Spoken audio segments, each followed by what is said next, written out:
to hear what Dr. Doom is saying about the U.S. economy. It should be eye-opening and quite possibly have you taking a double take. I know I did. We need to talk about housing starts crashing. We can talk about home builders survey and, of course, Jerome Powell resetting housing. First and foremost, folks, thank you for all the nice notes yesterday. I still do not feel great, but we're still going to do the show because that's what we do. Even when we feel bad, we do the show. So this is the daily financial news for Tuesday, September 19th. Folks, let's just jump into it right away.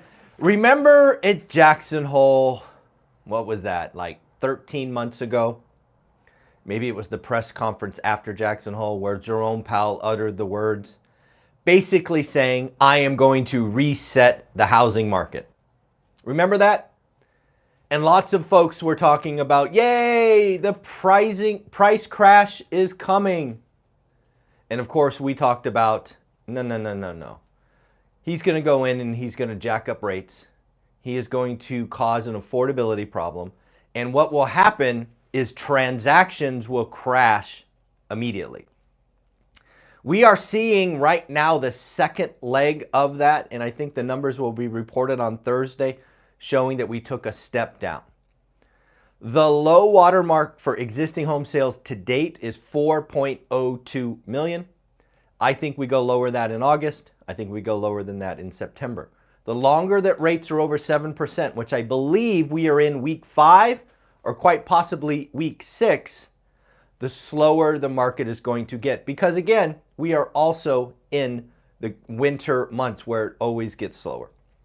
So if you are looking in your buy box, I think what you're going to start to see is listings and days on market rise. You're certainly going to see inventory levels rise above the median because, again, nobody else tells you this. People talk about all these inventory numbers and rising, but for most of you, that stuff is above the median or it's junk that first-time home buyers can't buy. So again, the housing market has been reset. It has been reset. It just wasn't what some folks were hoping or calling for. We have set a new floor that I think will last years. Years, folks. If you haven't gotten the 53-year spreadsheet, you need to do it. It's free. It's on my website, onerentalatatime.com. There are endless economic metrics in there. Go back to 1978 and ask yourself, how long did it take us to get back to transaction levels of 1978? The answer, I believe, is 18 years. Now, I am not calling the housing market to be broken for 18 years, but darn it, 9 years. 9 years is on the table. 5 years is on the table. This is not going to heal quickly. It's just not. Excuse me. So again, Powell has reset the housing market. Check. He did what he wanted. He brought supply demand down. We brought demand down and supply down to a new low level. Let's talk about the home builder survey. Home builder survey basically is now negative, right? Again, all of these numbers, all of these surveys have these wild ass numbers that you don't need to care about. The number 50 is important in this survey. 50 is kind of the watermark between expansion and contraction. The home builder survey has been above 50 for quite some time now. Not anymore. It is now below 50, and it's quite below 50. It's at 45. Most importantly, buyer traffic is a 30. What does that mean? It means rates matter. Nobody's looking for a new home. Even though home builders can do rate buy downs to 5.5, sometimes even sub 5. If you can't get people to come in the door, you can't sell the home. So again, home builders are still doing well. They didn't expand so much. But again, you got to watch homebuyer traffic. My guess, assumption, prediction, wild, crazy idea is once rates get below 7, buyer demand will pick up. We'll see. We'll see. Will rates get below 7 in November? We'll see. We need to feel, the Fed just needs to be done raising. The market needs to have confidence in that. and then you will see the compression in what to date is a rather large delta of about 300 basis points. It should be about 170 to 180. So we got a lot of margin to come in once the banks feel the Fed is done. Other things of note is 32% of builders, so 1 in 3, cut prices in August. I'm sorry, in August, which is up 25% from July. So again, price cuts are coming in. So it's not only rate buy downs, not only closing cost credits, not only credits for upgrades, but now they're also cutting price at a higher rate. Again, my experience buying a brand new 7-figure home, what was that? 3 months ago, 2 months ago, 3 months ago? We got a price cut, we got free upgrades, we got 0 lot premium, we got closing costs, and we got a rate buy down. You can negotiate pretty hard, right? If you're out there shopping. Again, if you're shopping now, negotiate hard. Negotiate hard. Dr. Doom, Nouriel Roubini. He has been Dr. Doom and owned that moniker for 2 decades. 2 decades. Dr. Doom has been one of the consistently, like, he's on Mount Rushmore of doom. There's an article, I think it was on Bloomberg. Did I write it down? Let me see. I did not write it down, but I believe it was on Bloomberg. It might have been Market Watch. Dr. Doom, Nouriel Roubini, is actually, for him, optimistic. Yes, Dr. Doom is optimistic. That scares me. When even Dr. Doom is coming around going, you know what? It's not that bad here. That causes me to have some concern. So what are some of the things he said? He actually thinks there are 2 options, because about 6 months ago he was like, it's over, the world's ending, catastrophe's coming, blah, blah, blah, blah, blah. It's typical Dr. Doom stuff. Just recently he says, you know what? I think we might have a soft landing, or maybe a bumpy landing, which he called a short and shallow recession. Folks, this is Dr. Doom saying this. Dr. Doom is like, hey, you know what? They might just pull it off. They might get lucky and pull off a soft landing. And if they don't, the next most likely outcome is a bumpy, short, and shallow recession. I will remind you one more time. That is Dr. Doom saying that. Crazy. So in the end, Dr. Doom is still worried about a short and shallow recession. He is still concerned. But that is a mile away from a Great Depression 2.0 that he was spouting off 6, 9, 12 months ago. That is, I can't say it any other way. That gave me pause. Like, when everybody goes to one side of the ship, even Dr. Doom, I'm like, wow, what are we missing? What's on the other side? This can't be good. This can't be good. Dr. Doom and I agree? What the heck is going on? I don't know. I thought it was funny. Hopefully you do as well. Jason Derulo. Yes, folks, Jason Derulo. I listened to that kind of music all of the, certainly growing up. Not so much anymore, but that was definitely my jam back in the day. I actually heard him interviewed by Ed Milet while I was running. Yes, I tried to run yesterday to get rid of this, whatever I'm dealing with. I'm an idiot. I ran 5 miles or whatever it was. Jason Derulo said, success is never owned. It is rented. Success is never owned. It is rented. Folks, we come back every day to do the 5 days a week live to do the daily financial news because that's my commitment to you. We make up Friday and Saturday at a later date so we keep our streak going of 4 or 5 years of every day giving you the financial news. I ask you to look at your market, your buy box for 20 minutes a day. Success is never owned. It is rented. It is rented. Think about that. Think about that. Housing starts. Housing starts are crashing. Get ready for all the negative headlines and all the crazy YouTube videos. What is going on? Folks, Housing starts crashed 11.3%. 2 units and above crashed 41.6%. Oh no, the world is ending.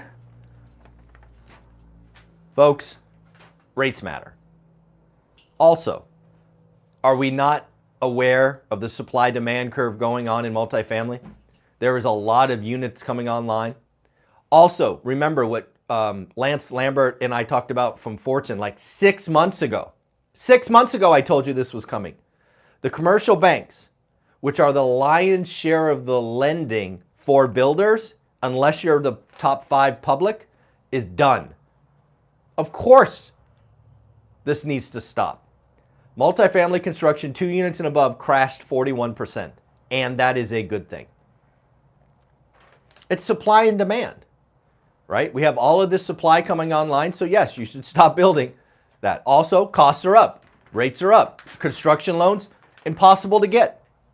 This is the system clearing and cleaning itself up slowly but surely. So, 2 units and above crashed 41%. What about single-family homes? Great question. Down 2.4%, negative 2.4%. Again, if you are the big builders, you're doing just fine. If you are that next tier down in a private builder, you are struggling. You can't get financing. You are doing smaller projects, so you can use operational cash flow. The lending market is off. It's done. So of course, construction will be down, which is, oh, by the way, not a great thing. I am fine with multifamily crashing 41%. Great, makes perfect business sense. What do you and I know with certainty we need today? We need cheap, inexpensive, first-time homes. And the fact that single-family homes are down 2.4%, now that's in total, does not make me feel good. Now maybe that's all luxury stuff and people are building small. Great, awesome. I don't think that's what's going on. But it would be great if it was, but hey, we live in the real world, not fantasy land. So, again, housing starts down 11%. 2 units and above crashed 41.6%. And again, folks, crash to me is 20% and above. So 41% clearly a crash. Sorry. So stay out of the market. So I have a private Facebook group called called One Rental at a Time Works. It's where 2,000 plus students of mine interact with each other, ask questions, post wins, all of that. There was a question yesterday saying, basically, Michael watches daily financial news. Is he telling us to stay out of the market? I want to address that head on with all of you. Let me tell you this right now. I will never tell you to stay out of the market. Never. I have been looking at my market for 22 years every single day. In every market, there is always, you should just believe at your core, there is a great deal hiding. Second, I am not telling you to buy. I am telling you to do the work. If you do the work, if you are disciplined, you will learn what an average deal is. And if your average deal is, say, 5% cash on cash or yield, and because you found a motivated seller that's willing to take a discount, carry a note, whatever it is, and you can get a 10% yield, I don't know about you, but I would consider doing that deal. They're not easy. They're not everywhere. They often take follow-up. Learn from the folks on this channel. Beth Traverso, I think it was last week, told us about an opportunity that she worked on, wrote disrespectful offers, followed up, blah, blah, blah. She got it for about $150K, I think, under list price, or maybe $100K under list price. She added another 250 grand in value add, and now she's sitting on 800 grand in equity. Again, I am trying to motivate you to control your future. Only you can make you rich. You, yeah, you, right there, yeah, I got it. You have to own your stuff.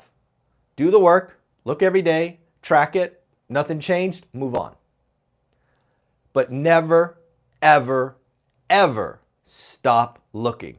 If you stop looking for a week, you will start to not understand the pulse of the market. And for folks in my boot camp, remember, we're meeting Saturday at 8 a.m. Zoom invite went out yesterday or the day before. We will meet at 8 a.m., go to 10 o'clock, talk about a buy box, all of those great things. If you're not in the buy or not in the boot camp, you can buy the $47 buy box deep dive down below on my website, all that good stuff. Excuse me. So, lastly, Tesla, Ford, and GM. So, yesterday when I was talking with Taylor from Life Goal Investments, he shared with me that GM and Ford auto workers already make $20 more than Tesla auto workers, right? Ford and GM unionized, Tesla not unionized. Just matter of fact. What appears to be happening, again, I didn't believe that. I didn't know it. I'm not a auto guy, but I can read. So I went and researched that. And indeed, as of right now, GM and Ford UAW workers make about $20 more than Tesla workers. What is happening at GM and Ford is that could go up. I want to make sure I get this right. That could double. That could double. Now, what does that mean? Okay, great. What does that mean? Well, it means a couple of things. One, it could mean that GM and Ford have to sacrifice margin to compete on price. That is an option. That is an option, right? If Tesla's margins are 12%, Ford and GM or Legacy Chrysler, whatever that is, Stellus or whatever the heck the other name is, they could compete on margin and make less per car. That is an option. Two, Tesla, right? I mean, let's just play the chessboard for a minute. Let's just play it. Tesla, the UAW thing goes through 30 days, 45 days from now. They get a 30% raise or 28% or whatever they're going to get. They're going to get something. What Tesla could do is Tesla could come in and take their margin, which I don't know what it is, it's called 11%. They could take it down to 5% and significantly impair GM and Ford. Because what are they going to do? Lose money for every car they sell? Next, will GM and Ford be forced to raise prices? Because at some level, your margin, if it gets too low, you can't cover operations. So there's a lot of stuff working in the mix where a large portion of the force is unionized, and there's this one over here that is not. It'll be a very interesting study in business execution over the next 3 to 6 months. So very, very cool. So folks, at the end of the day, we are sold out once again for the VIP tickets to our One Rental at a Time Mastermind Celebration Concert event in Vegas. We have, what is that? About 140 tickets left or so. General admission, $199. You need to be there. You're going to get to hear from 11 investors focused on helping full-time employees get wealthy. You're going to hear from a couple, Jason and Jen, talk about working together, building an empire. You're going to hear from that ADU guy. Folks, if you did not watch, dude, seriously, yesterday at 5 o'clock, I posted a video with that ADU guy where he walked through a $30,000 ADU. Folks, if you are in a market where it is ADU friendly, California, Washington, some other states, you need to watch that video. I believe doing the ADU route could be the best thing to do today. Certainly in California, certainly in Washington, and certainly in many other states. Even if you are in a state that doesn't do ADUs yet, watch that video. It is the best option today. $30,000 takes a dining room and I forget what he called the other one, a living room, turns it into a 1-bedroom, 1-bath with a loft, and he's going to get like $1,500. 30 grand, 1,500? Are you kidding me? So again, please watch that video. It came out yesterday at 5 o'clock. There is a playlist. I have a playlist called That ADU Guy. Watch that video. Alrighty, folks, you need to be there. That ADU guy is going to be at the event. You need to ask him questions. You need to get ready, rock and roll. $199 plus a concert, plus a celebration, plus entertainment, selfies, book signings. You need to be there. I'll put a link below. But yes, this will sell out. We're about 151 days away from the event. I was hoping we would sell out in a couple weeks. Maybe we can, maybe we can't. We'll see. Folks, take care of yourself. Like, subscribe, comment, become part of the family. Bye.